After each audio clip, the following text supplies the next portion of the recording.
How many of you have ever seen the movie Rudy? You guys seen the movie Rudy? It's probably about a 30-year-old movie, I think. If you've seen Lord of the Rings, then you know Samwise from Lord of the Rings that plays Rudy in this movie. Rudy, it's based on a true story. It's very interesting. It's based on a true story about a guy named Daniel Rudiger. So his nickname was Rudy. And Daniel Rudiger was a kid from a small town in Indiana, and the University of Notre Dame is in Indiana.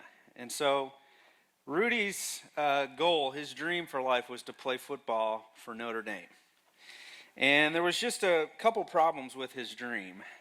The first was that he wasn't really very athletic. So it's kind of hard to play football for Notre Dame if you're not great at sports, right? He wasn't very big, wasn't very fast, wasn't very strong. And that was the second problem, is he was small. You know, if you want to be a football player, typically you need to either be really big or you need to be really fast. And he was neither of those. He was about 5'7", $170 coming out of high school. Not a very big guy. And the third problem as well was that he didn't get great grades in high school either. And the University of Notre Dame is also known for being a good academic school. And so he was having trouble even getting into the school in the first place. And so Rudy, and as you see in the movie, Rudy was, however, one of the most determined individuals you'll ever see. He had a dream. He wanted to play football for Notre Dame, and he wasn't going to stop until he achieved that dream. And so the movie is about him pursuing this dream. He works his tail off to finally get into the college. Once he gets in, he gets a job as a janitor at the football stadium. Then he finally gets a job on the practice squad of the team. And then his senior year, he finally gets a spot on the team. And then, of course, if you've seen the movie, at the end of the movie, he finally, in the last game of his senior year, gets to play in a game. It's just a beautiful story. Of course, that's why they made a movie about it. And so it's this story about this kid, this young man who reaches his goal. He achieves what he wanted to achieve. And so the question, I think, is, why do we love the story of Rudy? Why do we love this story? Well, I think it has an element in it that is very common in popular culture and in movies. It's this common thread that we love in all stories. And it's a story about an ordinary person who does something extraordinary. We love that in a story, don't we? An ordinary person going on to do extraordinary things. We see it in Hollywood all the time. Just about every other movie you see probably has this element in it. And of course, all the greatest books, all the greatest movies of all time, they all have this element. Think about, again, Lord of the Rings. You have Frodo Baggins, this ordinary, small person from nowhere doing this incredible, amazing thing, saving the world, right? You have movies like Star Wars, Luke Skywalker, an ordinary boy, goes on to save the galaxy. You have Rocky Balboa, just a nobody from nowhere, goes on to become the heavyweight champion of the world, right? It's a common theme in so many books and movies because there's something about that theme of an ordinary person doing an extraordinary thing that something about it just tugs at our heart. We can't explain it, but it just tugs at our heart. And I think it's something God has ingrained in our hearts. We like that because that's how God designed us. So why am I talking about this? Well, one of the major questions that every person who gives their life to Christ asks at some point is, what am I going to do with my life? How is God going to use me, right? We hear all the time about how God has a purpose for your life. We hear that a lot, right? And of course we know Jesus himself, before he ascended back to heaven, in Matthew 28, he gives us the Great Commission. He tells his disciples, he tells all of his followers, go to all nations and make disciples. Teach people about me. Tell people about me. Baptize people. Make disciples. That's our mission, right? And so as Christians, we're part of the church. We're part of the bigger picture. And we always have to ask ourselves, how can I contribute? If I'm a part of this mission, how can I contribute? What can I bring to the table? How can God use me? It might be something big. It might be something small. but we all need to bring something to the table, right? What can God do with my life? And for most of us, for many of us, this question can actually be sometimes a really discouraging question. Because for a lot of us, we think, well, who am I, right? I don't have any special skills. How is the Lord going to use a person like me? I'm a nobody. I'm afraid of public speaking. I can't play any instruments. I can't sing. I can't teach. I'm not a business person. I'm not a smart person. I'm not a handyman. I can't fly a plane. All these things I see people doing, using these skills to contribute to the church, to do good things for the Lord. I can't do any of those things. That's how a lot of us feel.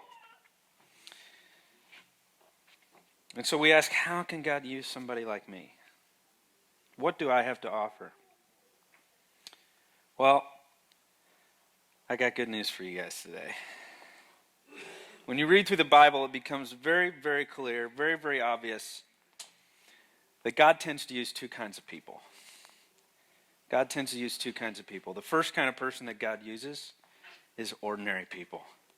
God uses ordinary people all the time. That's one of the things he loves to do the most. Just look at all the people in the Bible that do great things, that do big things. Just go down the list. Noah, just an average guy. Nothing special. Abraham, just a guy. I mean, literally, just a guy. It just says, God showed up to Abraham. They don't tell us anything special about Abraham. He's just a guy. Moses, just a guy. All the prophets, just average dudes. I mean, you can just go down the list. The disciples, Peter, James, John, they're just guys. They're just fishermen minding their own business. Mary, just a teenage girl. Just nobody from nowhere. Ruth, just an average lady. Gideon, just a guy. Samuel, just a guy. I mean, that's basically the whole Bible, is just God using average people, ordinary people. None of these people had any particular talents that the Bible tells us about. None of these people had any special abilities. It doesn't say God chose Abraham because he was great at this. It never says that, right? It just says, hey, this is just who God happened to choose. They were all pretty much nobodies from nowhere until God showed up in their life and called him to do something. We're going to use Moses as an example today. Most of you are probably familiar with the story of Moses. Moses is the man who led the Israelites out of their slavery in Egypt and into the promised land. He was the man that God chose to complete that task. And God used Moses to do some really awesome things. I mean, really, really amazing things. But again, even though he did these great things, there was nothing special about Moses. It doesn't say Moses was strong like Samson. It doesn't say he was, good looking like David. It doesn't say that he was smart like Solomon. It doesn't say he was tall like Saul. He was just a guy. But God used him to do some amazing things. He turned his staff into a snake. He called the 10 plagues down on Egypt. He parted the Red Sea. He brought the 10 commandments down from the mountain. He made water come out of a rock. Moses did some really crazy things. And of course, he led an entire nation. He led millions of people for 40 years.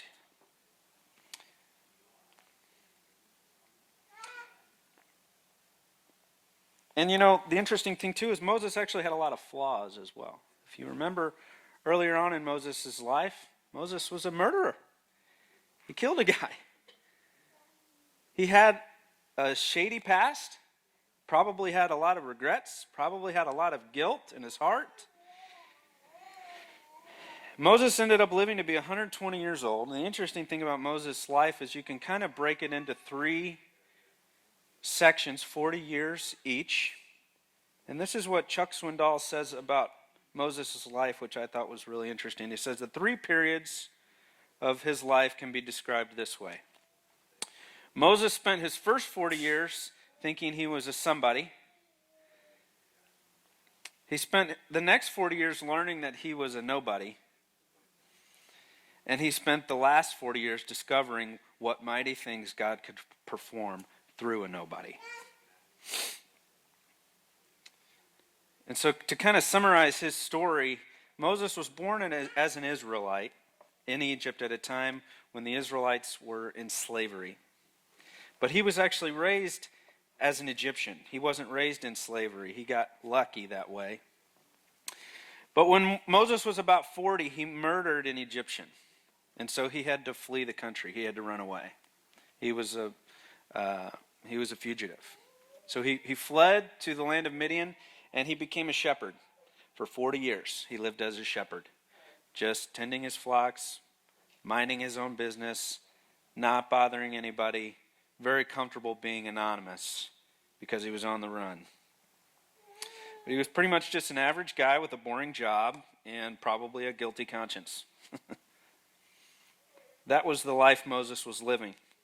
And then all of a sudden, one day, God just showed up in his life. In Exodus chapter 3, we have the story of the burning bush. Many of you are probably familiar with this story. Moses is tending his flocks by Mount Horeb, which is actually another name for Mount Sinai. So actually, Moses is at Mount Horeb, which is the same mountain that he goes up to later after they leave Egypt to get the Ten Commandments. Mount Sinai is the mountain of God. It's also the same mountain that Elijah flees to later on in the New Testament. A lot of things happen at this mountain. It's called the mountain of God. Anyway, Moses is tending his flocks near this mountain, and all of a sudden he sees this bush that's on fire. It's on fire, but the leaves are not burning up. And he thinks, this is a very peculiar thing. I'm going to go check this out. He goes over to investigate, and all of a sudden God starts speaking to him out of nowhere through this bush.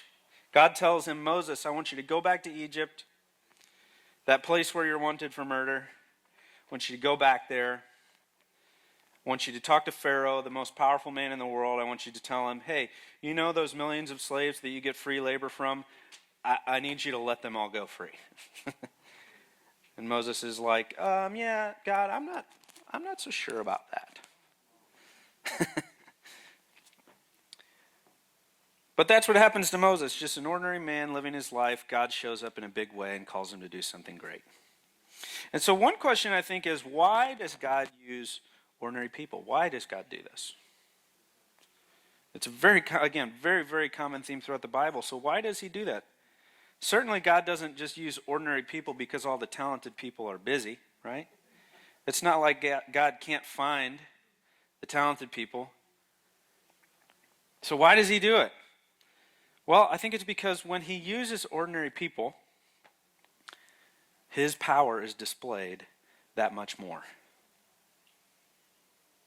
Think about it. When he uses an average Joe to do something big, it shows how powerful he really is. God gets the credit. That's why he does it. Because he doesn't want us thinking that we did it. Right? He doesn't want us thinking, look at how great that person is and what they did. He wants us saying, look at what God did through that average person.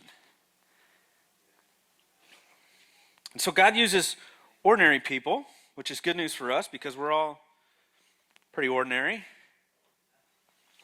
Second type of person that God uses obedient people. God uses ordinary people, and God uses obedient people. In Exodus chapter 3, again, when God appears to Moses in the burning bush, at first Moses, he didn't want to be obedient. He was very, very resistant. He put up a good fight. He said, he made a lot of excuses. Lord, you don't want to send me. I'm not a good public speaker. You need to find somebody who's better at that than me. Can you imagine saying that to God? I think you got the wrong guy. And God says, no, I'm pretty sure I got the right guy. I want you to go. And Moses says, well, no, they're not going to listen to me. They're not going to respect me. You need to send someone else. And God says, no, I want you to go. And Moses finally, at the end of his rope, he just begs. He says, Lord, please just send someone else. We all think that, right? We don't have the audacity to say that to God's face, but that's what Moses, he said, please, please, I don't want to do this. Send somebody else. Finally, he gives in, he relents, and he goes where God is calling him. He goes back to Egypt, and he's obedient. And over the next 40 years, he gets a lot better at being obedient. He continues to obey time and time and time and time again. And he actually, a lot of the time, it gets to the point where it seems like he's the only one in Israel who's obedient. Many times, the whole nation turns their back on God, and Moses is the only one sitting there going, guys, come on, let's do what the Lord said to do. He gets really good at listening to the Lord and obeying. A classic example is in Exodus chapter 32, the story of the golden calf. You might be familiar with that story. Moses is up on Mount Sinai getting the 10 Commandments from the Lord, and the Israelites decide they want to build an idol. They're getting impatient waiting on the Lord, and so they just build their own idol and start worshiping it. Moses comes down from the mountain, and he's like, are you kidding me? What are you guys doing? He has to call out the entire nation on their disobedience. And so again, Moses is oftentimes the only one being obedient.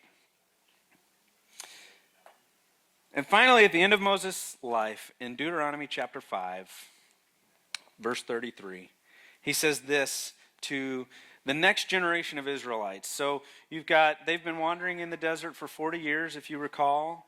All of the older Israelites have passed away, and now the next generation of Israelites is going to go into the promised land. And this is what Moses says to the next generation. He says, walk in obedience to all that the Lord your God has commanded you, so that you may live and prosper and prolong your days in the land that you will possess. Basically, guys, that's the entire book of Deuteronomy in a nutshell. Moses basically comes to this next generation of Israelites and he says, hey guys, remember how your parents were really disobedient? Remember how they didn't listen to the Lord? Don't do that. Listen to the Lord. That's basically the book of Deuteronomy. You cut it down to one or two sentences. He says, hey guys, obey the Lord. King David does something very similar before he passes away as well. In 1 Kings chapter 2, David is talking to his son Solomon, and he says, observe what the Lord your God requires. Walk in obedience to him, and keep his decrees and commands, his laws and regulations, as written in the law of Moses. Do this so that you may prosper in all you do and wherever you go. And so we see these two titans of the Old Testament, Moses and David. Right before they pass away, they give this kind of challenge, this battle cry to the next generation to be obedient. You know, I think I mentioned actually just a week or two ago, I used to coach baseball over at St. Louis Christian College. I also coached basketball at North County Christian School. I also coached volleyball one year. I've coached a lot of different players, and as a coach, there's one thing that I look for in a player, I've learned. There's really one thing that's most important that you look for in an athlete. And you might think, of course, off the top of your head, talent, right? Ability. You might think they need to be athletic. They need to have talent. That's the most important thing. But I think I've learned as a coach that that's just not true. The thing that I look for the most in a player is this. Are they coachable? Are they coachable? I think there's two kinds of athletes. There's athletes who listen and are willing to learn, and there's athletes who don't listen to their coach and they aren't willing to learn. And so a player can have all the talent in the world, but if he doesn't listen to his coach, if he doesn't heed instructions, if he's not willing to learn, he's not going to get very far. You hear professional athletes actually say that all the time. A lot of people with a lot of talent fizzle out at a young age because they're not willing to listen and learn. And so as a coach, that's a nightmare when you have this person with all this potential, but they just won't listen. It's just so frustrating. And so I would much rather have a player with an average amount of ability. I would much rather have an average player who's coachable who will listen. When I tell them go over here, they go over there. When I tell them, hey, you have this bad habit, you need to stop, they stop. That is so much more important as a coach. You can be the most ordinary athlete in the world, but if you're coachable, you can climb the ladder. You can keep getting better. It's really an amazing thing, and I believe that's how God looks at us as well. Do you think God cares how talented you are when he's calling you to do something? I mean, seriously. Do you think you're going to impress God with your talents? He's the one who gave you those talents. You can't impress the Lord with those kinds of things, right? He doesn't care how good you can play guitar. He doesn't care how good of a preacher you are. He doesn't care if you have a master's degree. He doesn't care. He just doesn't care about those things. Now, don't hear what I'm not saying. I mean, yes, he gave us these abilities and he loves to see us use them and use them responsibly. But at the end of the day, what does God care about the most? Are they coachable? Will they listen to me? Will they heed my instructions? That's what the Lord cares about. Can I work with her? Is she willing to change? When I tell him to go over here, will he go? If I tell him to go back to Egypt and confront Pharaoh, will he do it? If I tell him to throw his staff on the ground, will he do it? If I tell him to climb up that mountain, will he do it? Thinking about Gideon, I love the story of Gideon. If I tell him to take his army of 32,000 men, cut it down to 300 men, and then go into battle, will he do it? When I tell them to change this bad habit in their life, will they do it? Will they listen? When I tell them to make a sacrifice for me, for my sake, will they do it? When I ask him to get out of his comfort zone and go do something new, will they try it? When I tell her to be more generous, will she do it?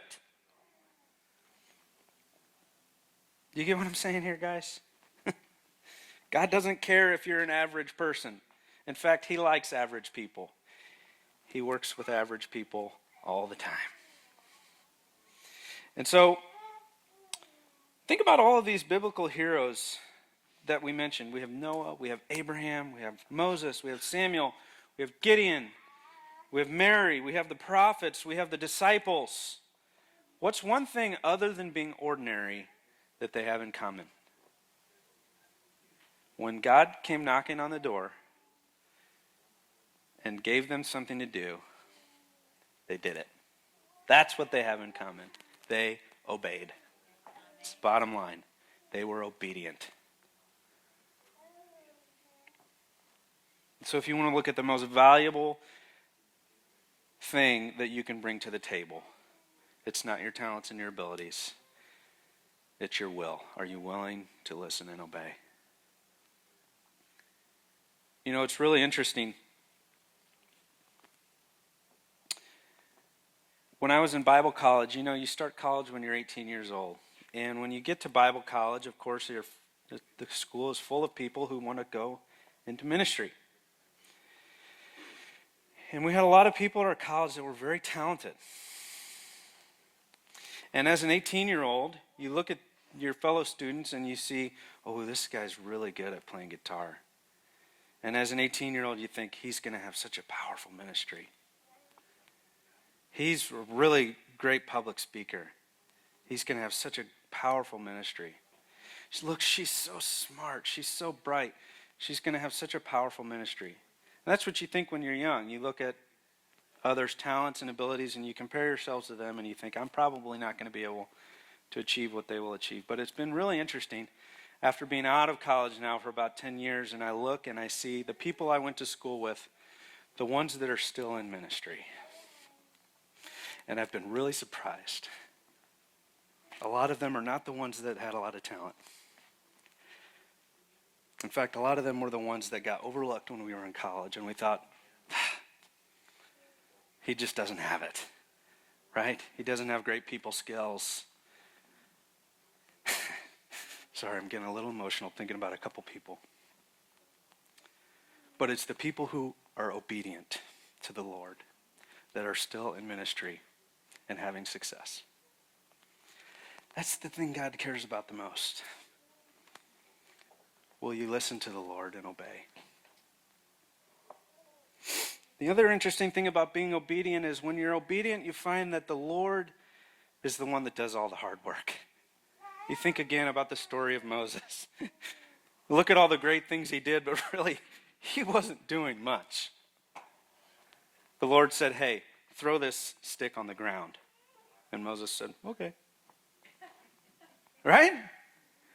He said, Moses, raise that stick up in the air. And he said, okay. How many of you can raise your hand? Let me show me. How many of you can raise a hand? Congratulations. You could do exactly what Moses did.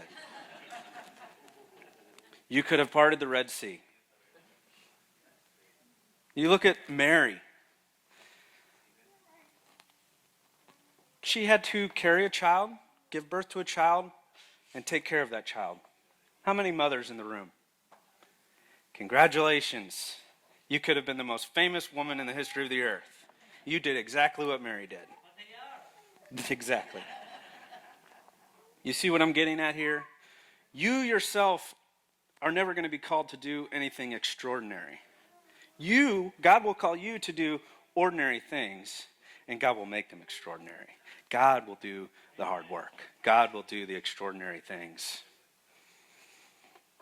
Now, I want to make a disclaimer. It does take a little something. It takes courage. Sometimes it takes courage.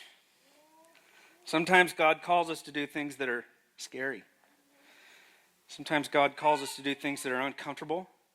Sometimes God even calls us to do things that are flat out dangerous. He does. Look at Moses. He said, go back to Egypt, confront this Pharaoh with this incredibly powerful army, and you're just going to tell him what to do. Sure, right? Think about Elijah. He says, Elijah, I want you to go confront the king and his incredibly evil wife who will most certainly try to kill you after you do what I ask you to do.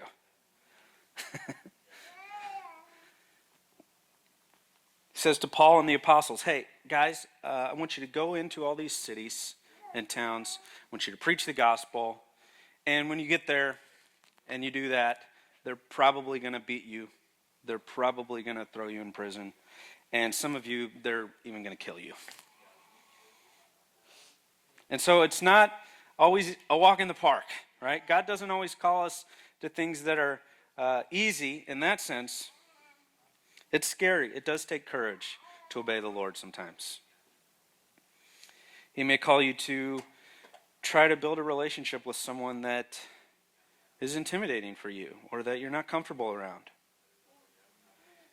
He might call you to move to a new place that you're not familiar with. He might call you to give away some of your money, which of course we know is not comfortable. He might call you to simply do something that's a little out of the box, a little weird, a little wild. And we often make excuses like Moses, don't we? We say, Lord, that's just not my thing. I'm just not good at that. And we have this feeling in our heart that maybe he's calling us to that, but we talk ourselves out of it. We think, no. He's going to use somebody else to do that. I'm not good at that. Say, I can't build a relationship with this person because of blank, fill in the blank. I can't give my money to this organization because blank.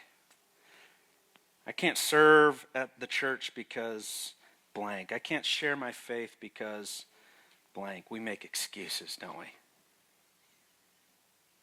But again, once Moses got over his fears, once he started saying yes, he found he really had nothing to be afraid of. And again, God was going to do all the hard work. And so guys, if you want to be used by God, if you want to contribute to the kingdom, contribute to the mission that God has given us. You just have to be ordinary. Check. We all got that one down. And you have to be obedient. You don't have to be talented. You don't have to have a great resume. You don't have to have a great education. You don't even have to be really an outgoing person. You don't even have to be a people person. God can use you no matter what. All you have to be is obedient. When God gives you a job to do, are you going to do it? When he tells you to go somewhere, are you going to go? It also means one more thing, guys. If we're going to be obedient to the Lord, we have to open our eyes, we have to open our ears, and we have to listen. How many of you have eyes and ears? Good job. Congratulations. You can do this too. You just have to pay attention to what the Lord is doing in your life. Because the Lord is going to call us all to do something different. Right? He's not going to call all of you to do what I do, of course. The church doesn't need 150 preachers. He's going to call us all to do something different. So you have to pay attention. You have to listen to your heart. You have to listen to the Holy Spirit. And you have to ask the question, Lord, what do you want to do with me today? What do you want to do with me tomorrow? You have to pay attention to the Lord and his callings. And when he calls you, you need to answer the call, and you need to do it. And when you start doing that, you'll find the Lord can do great things in your life. Amen. Let's pray.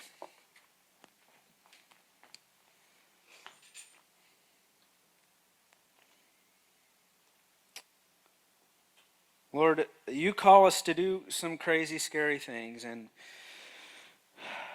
we admit that we are cowardly sometimes. We don't want to answer the call. We don't want to do what you call us to do. We're scared even to do the simplest of things sometimes. We're scared even just to share our faith with others. And so we ask, Lord, that you would give us courage.